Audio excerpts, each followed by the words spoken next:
नमस्कार दोस्तों, आपका स्वागत है क्लासिक नर्सिंग एकेडमी के चैनल पर। आज हम बात करेंगे मेंटल हेल्थ नर्सिंग में एक स्पेशल टॉपिक है फोरेंसिक साइकेट्री। जो ये फोरेंसिक साइकेट्रिक टॉपिक है, इसके अंदर अपन बात करेंगे कि एक माइंड के डिसऑर्डर क्या हो सकते हैं और एक लीगल प्रिंसिपल्स का कंसेप्ट कैसे रख सकते हैं मेंटली इल पेशेंट्स के लिए। तो इसी चीज़ को लेकर फोरेंसिक साइकेट्रिक डील करती है कि एक प्रकार की मेडिसिन की ब्रांच है फोरेंसिक साइकेट्रिक, जो कि आपको स्टडी के अंदर हेल्प करती है माइंड के डिसऑर्डर्स की, इसी के साथ legal principles of the mentally ill persons के लिए।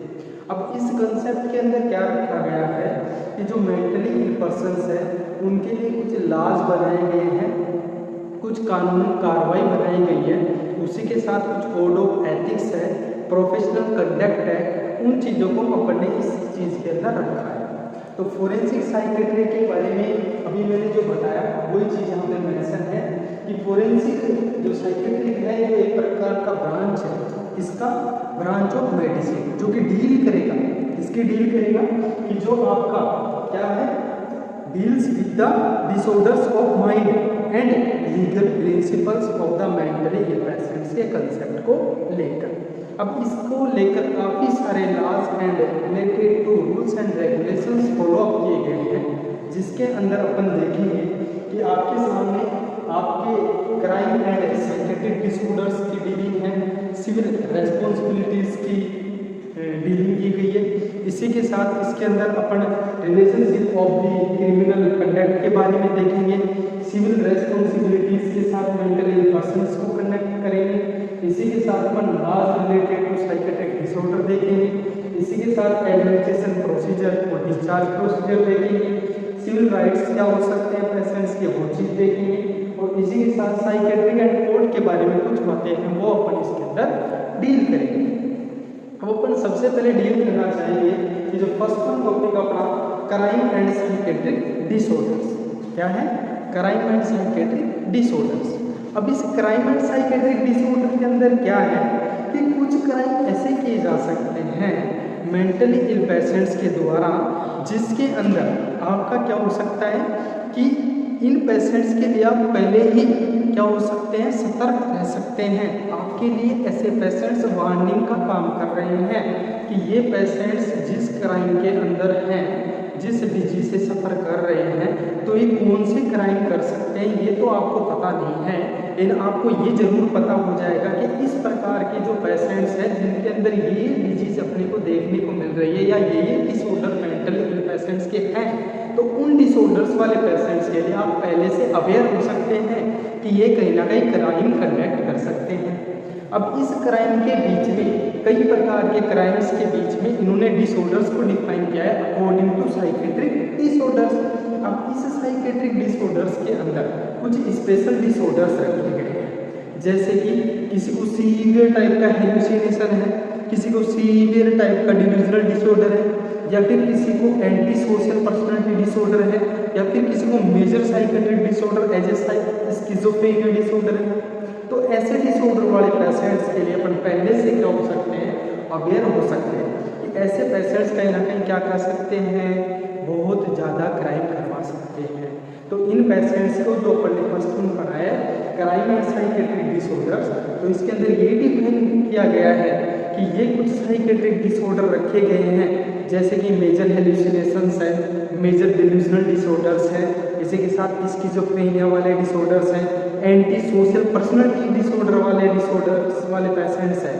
ऐसे पेशेंट्स के लिए अपन बोल सकते हैं कि ये पेशेंट्स क्राइम करने के लिए कहीं पर भी यदि हो ऐसा क्राइम मेंटली पेशेंट्स के साथ, तो कहीं ना कहीं ऐसी डिजीज वाले पेशेंट्स के लिए क्राइम हो सकता है। तो अपन पहले से अवेयर रह सकते हैं। अब इन पेशेंट्स के लिए भी बोला गया है कि जब इन पेशेंट्स ने क्राइम कर दिया, क्या हुआ, यदि ये क्राइम कर देते हैं तो इनके पीछे जो लॉजिकल रखा जाएगा बाय द लॉ मान लीजिए, या फिर मेंटली पेशेंट्स के एक राइट्स के लिए जब लॉ रखा जाएगा, तो सीधा सा बोल दिया जाएगा कि जो हॉस्पिटल केयर टेकर पॉलिसी हो सकती है या फिर हॉस्पिटल ऑथराइजेशन हो सकता है, उसकी तरफ से क्या हो सकता है कि भाई इन पेशेंट्स के लिए पहले उनको अवेयर रहना आवश्यक था। तो इन पेशेंट्स के लिए अपन स्पेशली क्या करते हैं, स्पेशल डिलैक्स वार्ड के अंदर ही इनको रखा जाता है। इनको कभी भी जनरल वार्ड के अंदर नहीं रख सकते हैं, जो कि एक समूह के अंदर रहने वाले पेशेंट्स है, चाहे एक ग्रुप वाले हों, चाहे सेम डिजीज कंडीशन ही हो, फिर भी आप इनको नहीं रख सकते हैं। जैसे कि स्किज़ोफ्रेनिया वाले पेशेंट्स की बात करें तो मेजर डिसऑर्डर है, तो इसके साथ पेशेंट्स को पर्सनली डिलैक्स वार्ड दिया जाएगा और स्पेशली उसको प्रॉपर ध्यान दिया जाएगा। अब मैं बात करना चाहूँगा कि इन पेशेंट्स के लिए नर्सेज की रेस्पॉन्सिबिलिटीज से पहले कुछ बातें ये बोली गई है कि इन पेशेंट्स ने मान लीजिए क्राइम कर दिया तो इनके लिए क्या बोला जाएगा, साइकेट्रिस्ट की फेवर के अंदर और इसी के साथ मेंटल इल पेशेंट्स के बचाव के अंदर। तो उसके अंदर सीधा सा बोल दिया जाएगा कि भाई साहब जो क्राइम किया गया है उसके लिए पेशेंट्स अवेयर तो है, लेकिन पेशेंट्स के लिए क्या है कि वो अच्छे से एक्सप्लेनेशन ही नहीं रख पाएगा और ये बात बोली जाएगी कि उस वक्त मैंने मेरे वॉयलेंस बिहेवियर के ऊपर कंट्रोल नहीं कर पाया, मेरे हेलुसिनेशंस इतने हो गए कि मैं बहुत ज़्यादा कन्फ्यूजन के अंदर आ गया, वो अपनी कंसंट्रेशन नहीं रख पाया, अपने वॉयलेंट बिहेवियर के ऊपर कंट्रोल नहीं कर पाया। तो ऐसी सिचुएशंस के अंदर क्राइम देखने को मिल सकता है। ठीक है, इसी के साथ अपन सेकेंड पॉइंट की ओर चलते हैं जो कि होगा क्रिमिनल रेस्पॉन्सिबिलिटी। कौन सा है सेकेंड वाला, क्रिमिनल रेस्पॉन्सिबिलिटी। अब इस लॉ के अंदर क्या बोला गया है कि क्रिमिनल रेस्पॉन्सिबिलिटीज आप लेते हैं तो इस क्रिमिनल रेस्पॉन्सिबिलिटीज के अंदर क्या होता है कि क्रिमिनल के अंदर इसके अंदर कुछ क्राइम ऐसे किए जाएंगे पेशेंट्स के द्वारा जिसके अंदर पेशेंट्स अवेयर हो सकता है, अवेयर बिल्कुल नहीं हो सकता है, या फिर जब उसने क्राइम किया है तब उसके लिए क्या था कि वो अच्छे से बिल्कुल भी हेल्दी माइंड नहीं था, साउंड माइंड नहीं था। हेल्दी माइंड के लिए अपन कंसेप्ट यूज कर सकते हैं, साउंड माइंड नहीं था। अब इस हेल्दी माइंड और साउंड माइंड होने के बीच में क्या कंसेप्ट है वो देखिए आप कि अपने पास स्पेशली इस सिविल जो क्राइम रेस्पॉन्सिबिलिटीज है इसके अंदर स्पेशली अपने पास क्या रखे गए हैं कि कुछ रूल्स रखे गए हैं, जैसे कि आपका एम नेगेंटन रूल काम करता है यहाँ पे। तो ये एम नेगेंटन रूल फर्स्ट वन है जो डीलिंग करता है रिगार्डिंग टू क्रिमिनल रेस्पॉन्सिबिलिटी। अब इस एम नेगेंटन रूल्स के साथ साथ ऐसा नहीं है कि पर्टिकुलर एक ही रूल है, काफ़ी सारे रूल हैं। तो इस रूल के अंदर एम नेगेंटन रूल तो है ही है, इसी के साथ सेकंड वन है इरिस्टिबल इंपल्सिव टेस्ट, इरिस्टिबल इंपल्स टेस्ट एक ये टेस्ट है। इसी के साथ एक अमेरिकन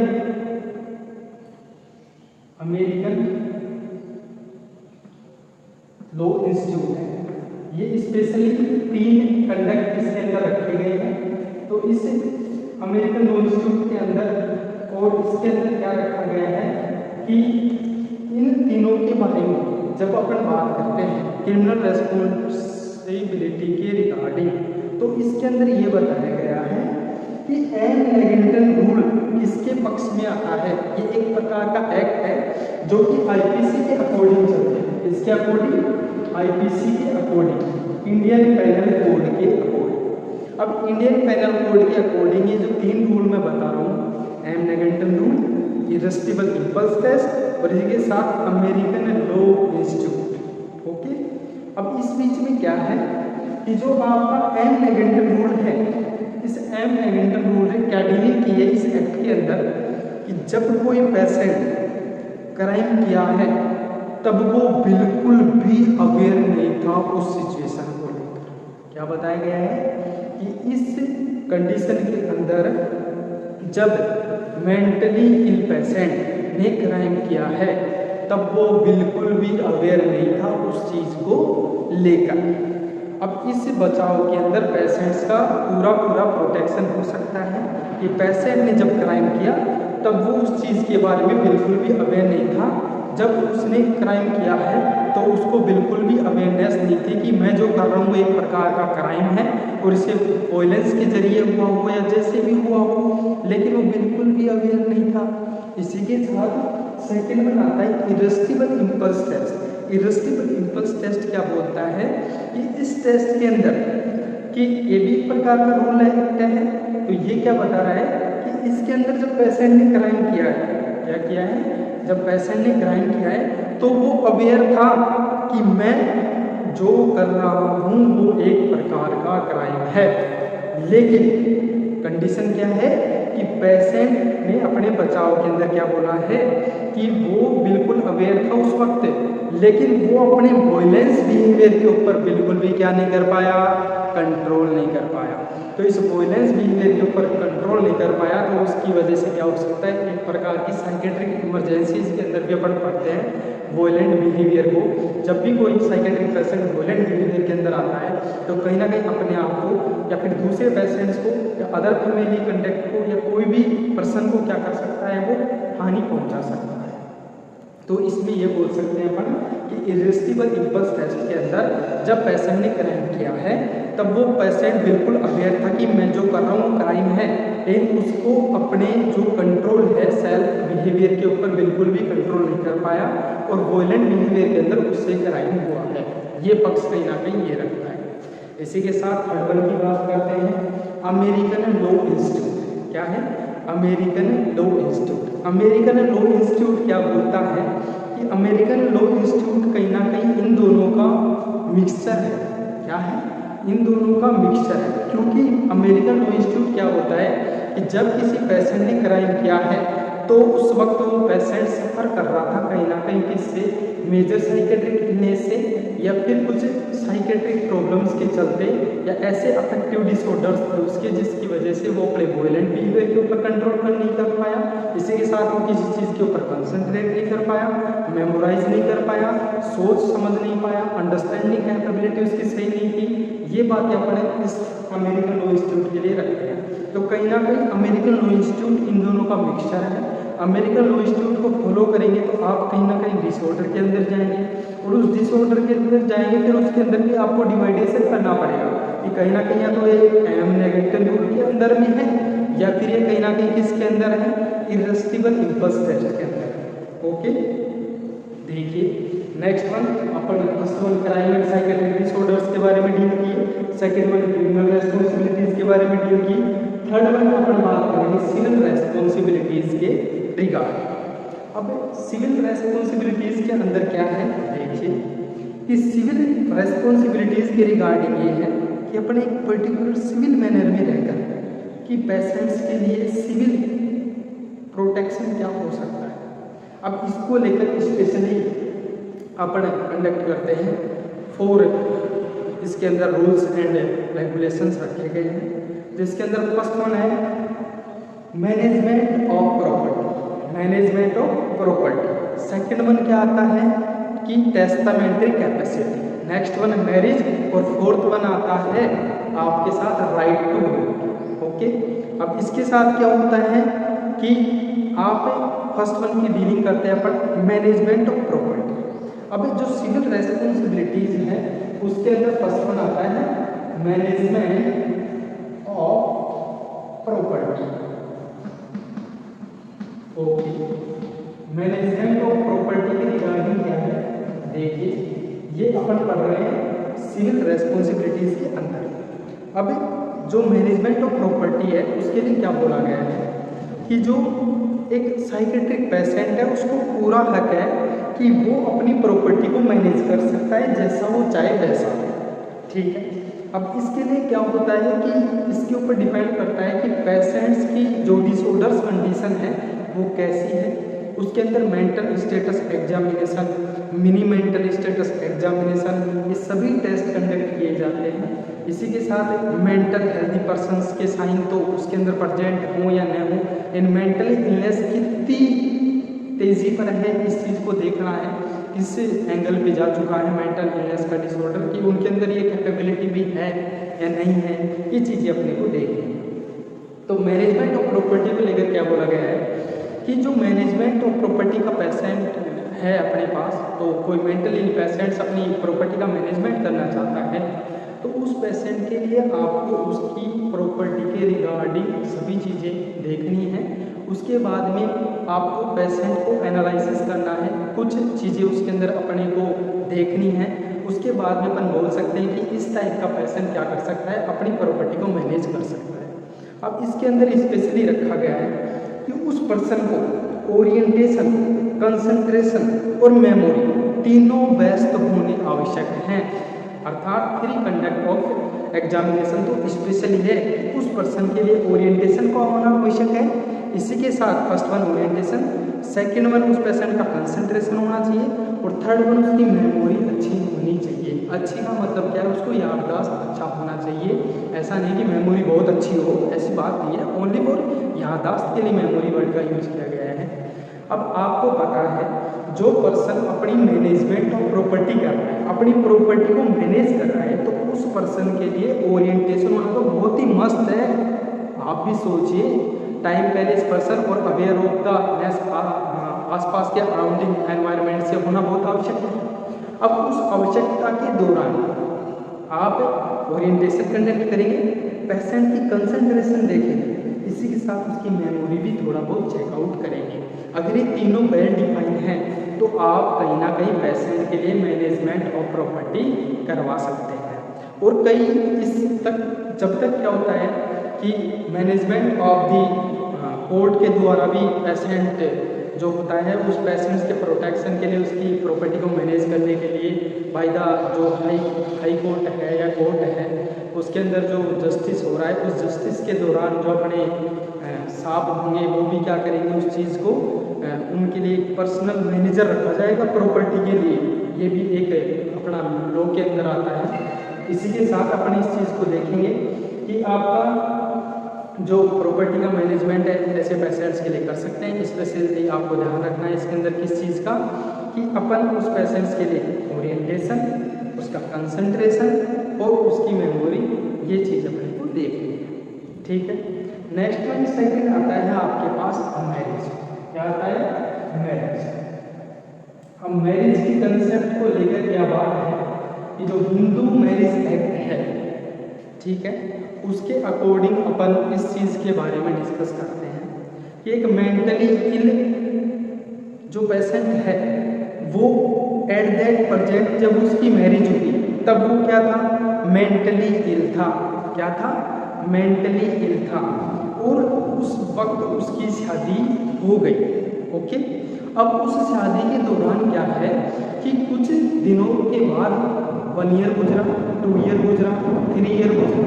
अब मान लीजिए कि वो डिजीज ठीक ही नहीं हुई। ठीक है, जब शादी हुई तब बंदा क्या है? मेंटली इल है और उस इलनेस के चलते ही मैरिज हो गई और उस इलनेस का क्योर होने का चांस तो था, लेकिन पता नहीं शादी के बाद इलनेस क्योर नहीं हो पाई और बढ़ती चली। तो उसके लिए मैरिज एक्ट क्या बोलता है और मैरिज का जो रूल्स रेगुलेशन क्या बोलता है कि उन दोनों के बीच यदि हस्बैंड मेंटली इल है या फिर वाइफ हस्बैंड दोनों में कोई भी मेंटली इल हो सकता है, तो उनमें कोई भी इल है तो उसको पूरा अधिकार है, जो हेल्दी पर्सन है, डाइवोर्स लेने का। क्या है? उसको डाइवोर्स लेने का पूरा हक है। अब इसी के साथ ये है कि इसके लिए ये बोलेंगे अपन कि 1 to 2 ईयर तक तो क्या हो सकता है कि डाइवोर्स इजीली परफॉर्म हो सकता है। अदरवाइज 2 या 3 ईयर से ज़्यादा हो जाता है मैरिज को, तो उसके बाद क्या होता है कि उनके फैमिली मेम्बर्स के बीच में या फिर उनके एक दूसरे के फैमिली रिलेशनशिप्स के अंदर या फिर उनके कलीग्स हो सकते हैं कोई, या फिर उनके पार्टनर हो सकते हैं कोई और, या फिर उनके रिलेटिव्स हो सकते हैं, जो भी अपील कर सकते हैं एज ए डाइवोर्स के लिए। ठीक है, ये मैरिज के लिए काम है। फर्स्ट वन हुआ आपका management of property, second one हुआ मैरिज। थर्ड वन की बात कर रहा हूँ मैं जो बहुत ही स्पेशल है, टेस्टामेंट्री कैपेसिटी। क्या है?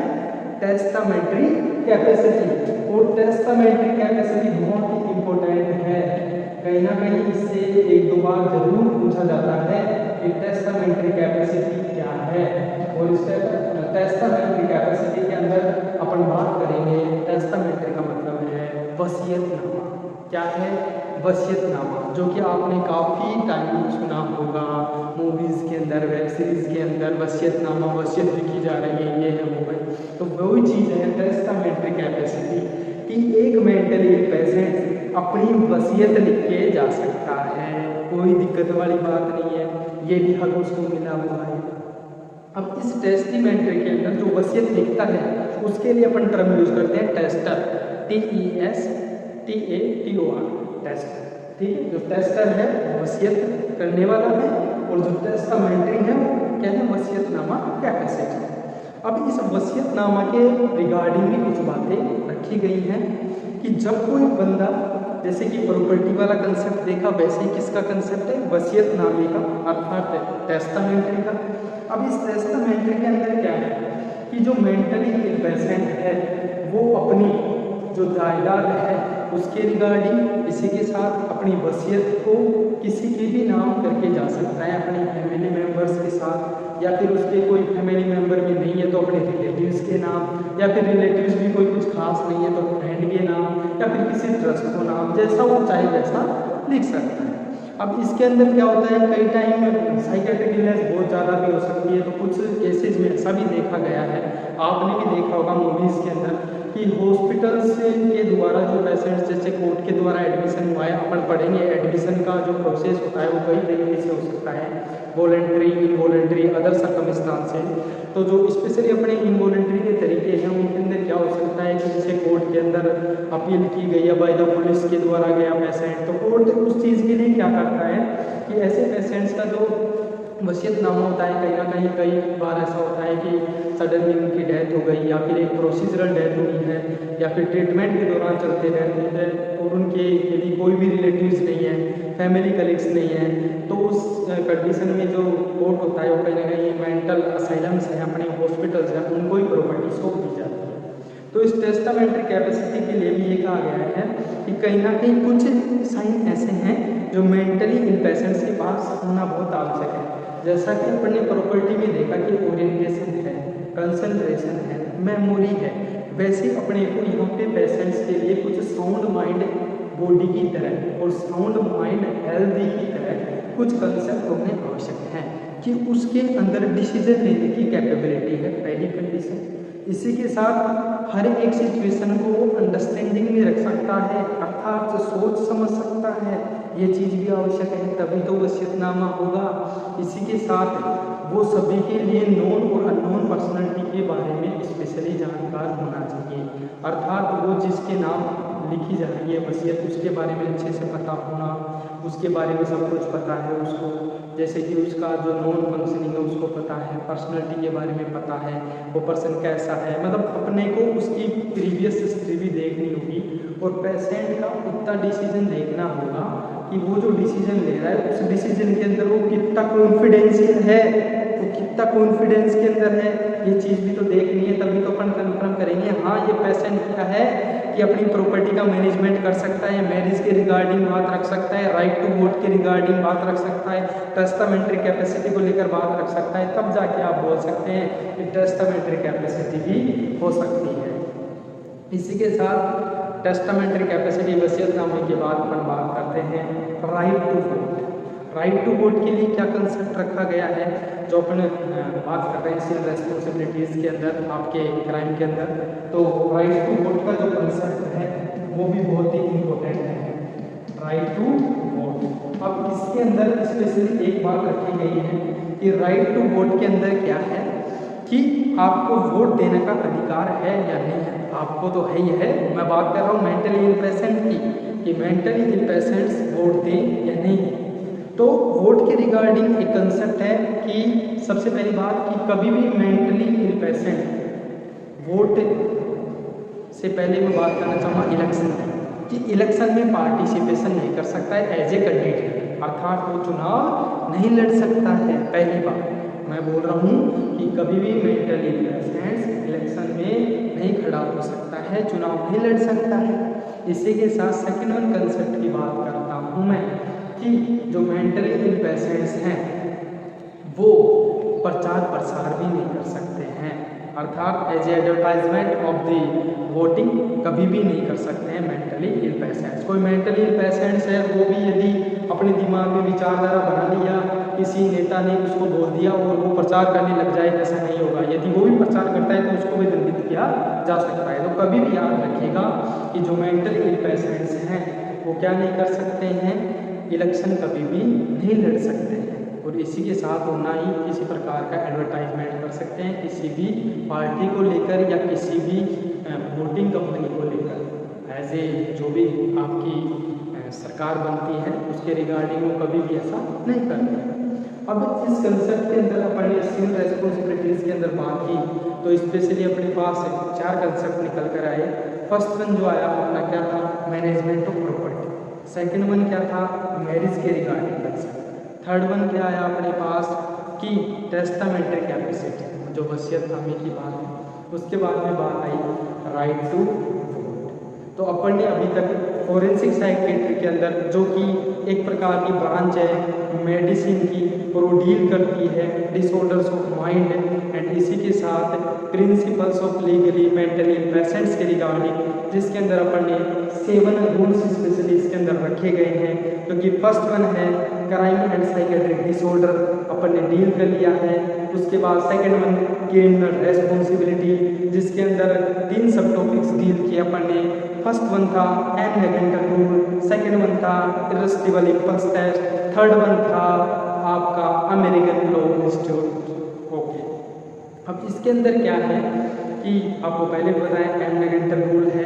वो क्या करता है कि पेशेंट ने जब क्राइम किया है तब उसको क्या था, बिल्कुल अवेयर नहीं था कि मैं क्या कर रहा हूँ, जो मैं कर रहा हूँ वो एक प्रकार का क्राइम है, वो इस चीज़ के बारे में अवेयर नहीं है। सेकेंड वन जो कंसेप्ट था इररेसिस्टिबल इंपल्स टेस्ट, उसके अंदर क्या बोल रहा है पेशेंट कि वो अवेयर तो था लेकिन जब उसने क्राइम कंडक्ट किया तब उसको क्राइम के बारे में सब कुछ पता है कि मैं जो कर रहा हूँ क्राइम है, लेकिन वो अपने वॉयलेंट बिहेवियर के ऊपर कंट्रोल नहीं कर पाया। इसी के साथ third one American law institute, वो किसके बारे में बताता है, वो इस चीज़ के बारे में बताता था। मैंने पहले बताया कि दोनों का मिक्सचर है और दोनों का मिक्सचर है तो कहीं ना कहीं बोल रहा है कि जब पेशेंट ने क्रिमिनल कंडक्ट किया है, क्राइम कंडक्ट किया है, उस वक्त वो पेशेंट क्या था, मेंटली इलनेस से सफ़र कर रहा था, कोई ना कोई डिसऑर्डर से ग्रसित था, जिस वजह से उसने क्या किया है, क्राइम कंडक्ट किया है। और कहीं ना कहीं फिर ये डिसाइड हो सकता है कौन सा डिसऑर्डर, तो उसके अकॉर्डिंग अपन किस में डाल सकते हैं, एम लेगेंटर रूल कैटेगरी या फिर आपका इररेसिस्टिबल इंपल्स टेस्ट कैटेगरी। अब इस कैटेगरी के अंदर अपन ने देख लिया। उसके बाद में अपन ने बात की कि सिविल रेस्पॉन्सिबिलिटीज़ में क्या है, उसके अंदर भी 4 टॉपिक डील किया अपन ने। फर्स्ट वन था आपका management of property, second one था आपका रिगार्डिंग टू मैरिज, और थर्ड वन था टेस्टामेंटरी कैपेसिटी, और फोर्थ वन था राइट टू वोट। इसके बाद अपन चलते हैं, फोर्थ कंसेप्ट आता है अपना laws related to psychiatric illness patients के रिगार्डिंग कुछ लॉज रखे गए हैं। अब इन लॉज के अंदर काफ़ी लॉज रखे गए हैं।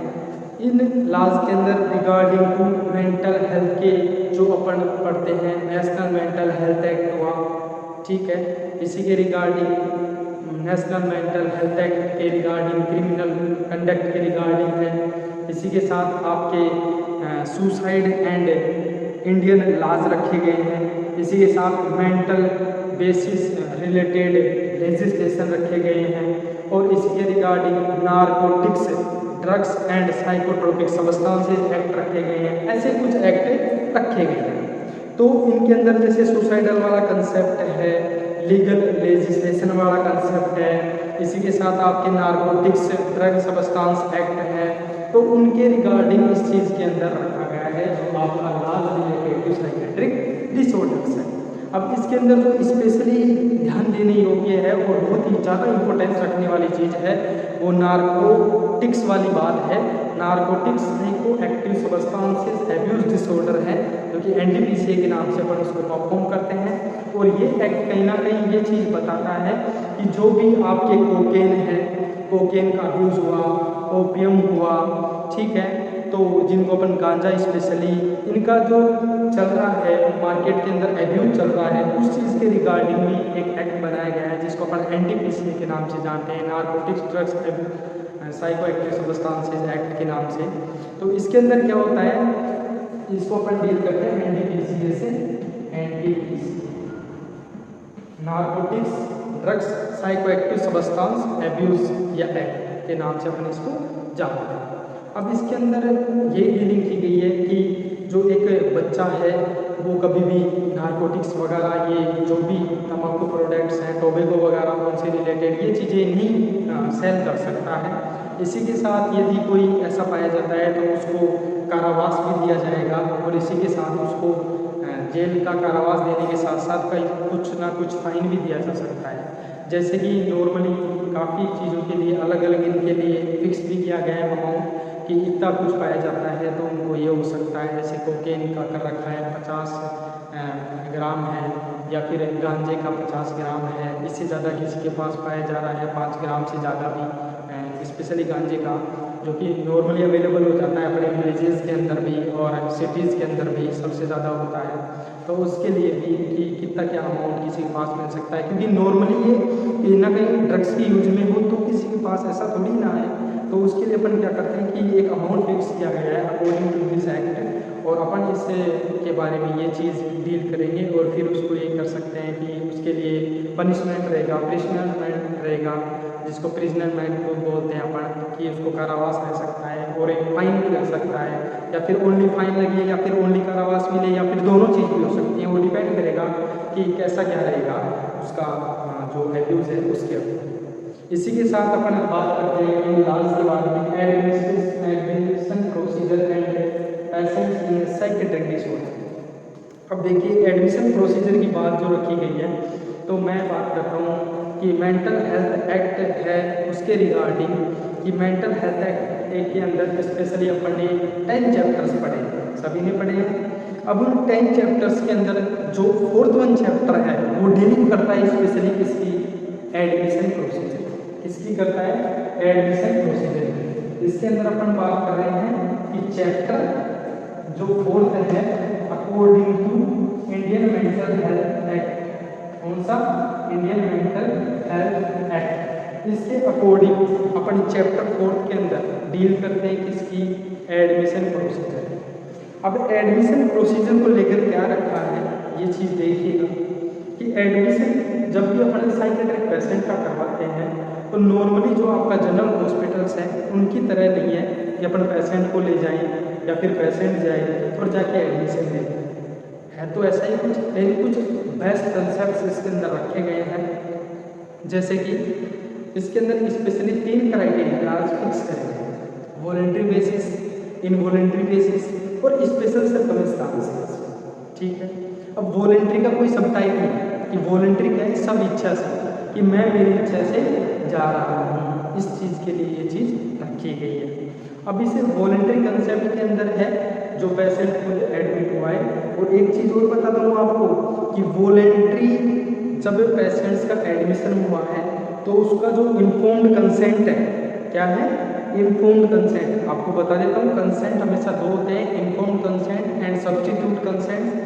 जो इन्फॉर्म्ड कंसेंट होता है हमेशा पेशेंट्स के द्वारा लिया जाता है और जो सब्स्टिट्यूट कंसेंट होता है जब पेशेंट अनेबल है या फिर इनकैपेबल है उस कंडीशन के अंदर आप substitute as a relatives, family members या फिर उसके फ्रेंड सर्कल के अंदर लेते हैं।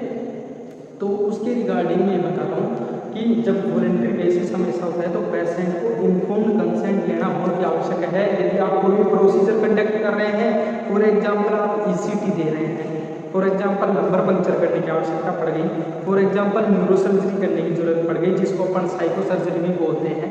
साइको सर्जरी आ जाए तो कंफ्यूजन मत हो जाना भाइयों कि साइको सर्जरी क्या आ गया। Psycho surgery is also known as neurosurgery.